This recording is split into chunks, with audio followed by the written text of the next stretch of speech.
వచ్చే లోక్సభ ఎన్నికల్లో బీఆర్ఎస్ ను చిత్తుగా ఓడించి వాళ్ళ నిశానీయ లేకుండా 100 మీటర్ల గొయ్యి తీసి పాతి పెడతానంటూ ముఖ్యమంత్రి రేవంత్ రెడ్డి వ్యాఖ్యానించారు. రాష్ట్రానికి మీ నాయకత్వమా మా నాయకత్వమా అన్నది వచ్చే లోక్సభ ఎన్నికల్లోనే తేల్చుకుందాం రమ్మని బీఆర్ఎస్ ముఖ్య నేతలు కేటీఆర్, హరీష్ రావులకు సవాల్ విసిరారు. ఈ నెల 26న ఇంద్రవెల్లిలో మొదలుపెట్టి రాష్ట్రం నలుమూలలా సుడిగాలి పర్యటన చేయనున్నట్లు రేవంత్ వెల్లడించారు.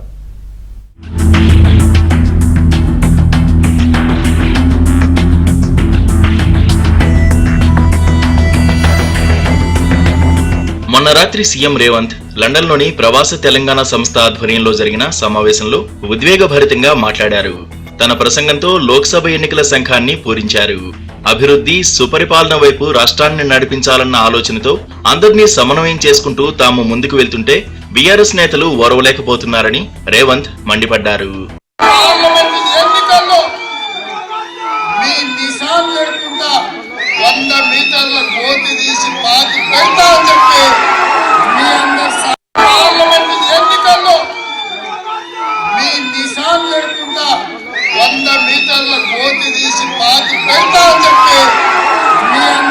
తానేమి ఆషామాషిగా సీఎం కాలేదని, సామాన్య రైతు కుటుంబంలో పుట్టానని, కార్యకర్తగా మొదలెట్టి 20 ఏళ్లలో రాష్ట్ర ముఖ్యమంత్రి హోదాకు చేరుకున్నానని చెప్పారు.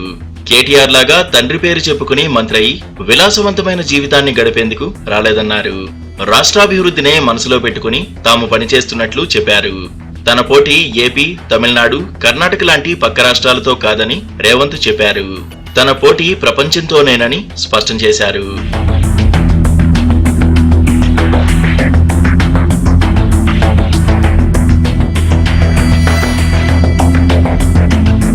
రాష్ట్రాన్ని పట్టి పీడిస్తున్న ఒక కుటుంబం చెర నుంచి తెలంగాణ తల్లికి విముక్తి కల్పించామని చెప్పారు. దశాబ్ద కాలపు పీడకలగా మారిన కేసీఆర్ పాలనను బంగాళాఖాతంలో విసిరేశామన్నారు.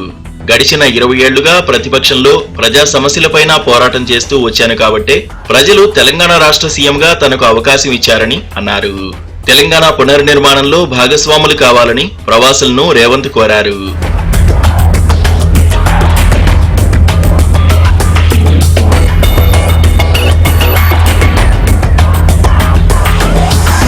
ముఖ్యమంత్రిగా ప్రమాణ స్వీకారం చేసిన వెంటనే పరిపాలనపై దృష్టి పెట్టానని, రాష్ట్రానికి పెట్టుబడులను తీసుకురావాలన్న లక్ష్యంతో అధికారుల బృందంతో దావోస్ కు వచ్చానని చెప్పారు.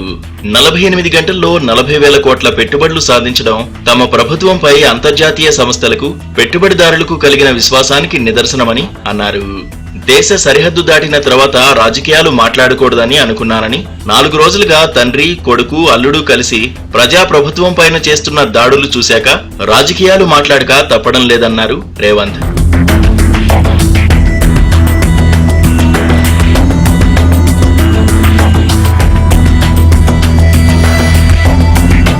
కుటుంబం కోసం రాష్ట్రాన్ని ఫలంగా పెట్టి లక్షల కోట్లు దోపిడీ చేసిన వాళ్లు ఇప్పుడు అభివృద్ధి గురించి చర్చ జరగద్దు, రాష్ట్ర ఆర్థిక పరిస్థితిని ప్రజలకు వివరించొద్దంటూ అడ్డుపడుతున్నారని వ్యాఖ్యానించారు. రాష్ట్రాన్ని పాలించిన 16 మంది ముఖ్యమంత్రులు తెలంగాణ మీద పెట్టిన అప్పు 72,000 కోట్లయితే ఒకే ఒక్క కుటుంబం ఈ 10 ఏళ్లలో 7 లక్షల కోట్లు అప్పు చేసి ఆ దరిద్రాన్ని రాష్ట్రం నెత్తిన పెట్టిందన్నారు. ఆర్థిక సంక్షోభం నుంచి తెలంగాణను అభివృద్ధి పదం వైపు నడిపించాలన్న లక్ష్యంతోనే ముందుకు వెళ్తున్నట్లు ప్రకటించారు.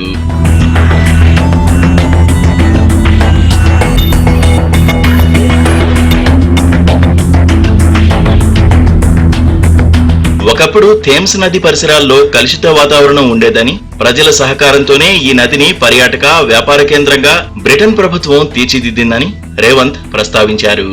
తెలంగాణలో మూసీ నది కాలుష్యంతో మురికికోపంగా మారిందని, థేమ్స్ తో పోటీ పడేలా మూసీ ప్రాజెక్టు అభివృద్ధి చేయాలన్న లక్ష్యంతో బ్రిటన్ పర్యటనకు వచ్చానని వివరించారు. వచ్చే 3 ఏళ్లలో మూసీని థేమ్స్ నదిలా అభివృద్ధి చేస్తామని ప్రకటించారు. ప్రపంచంలోని పర్యాటకులందరూ మూసీ నది అందాలను తిలకించడానికి హైదరాబాద్ను సందర్శించేలా చేస్తామని రేవంత్ చెప్పారు.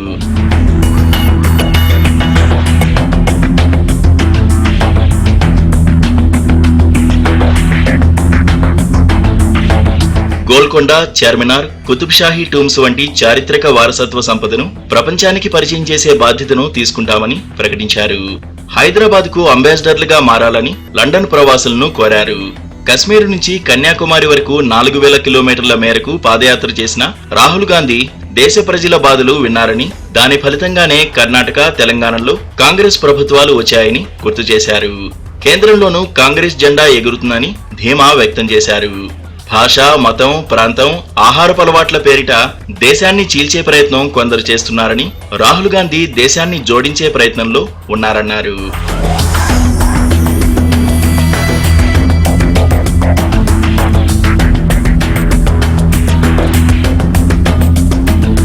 పర్యాటక అభివృద్ధి ద్వారా నగరంలో పేదల ఆదాయం పెంచడం, ఉపాధి కల్పించడం గురించి ఆలోచిస్తున్న సీఎం రేవంత్ నిన్న ఆ కోణంలోనే లండన్లో పలు స్మారక కేంద్రాలను, చారిత్రక కట్టడాలను సందర్శించారు. Big Ben, London Eye, Tower Bridge, ఎటాల్ కట్టడాలను తిలకించారు. ఆ దేశ పురోగతిలో పర్యాటక కేంద్రాల పాత్రను అడిగి తెలుసుకున్నారు.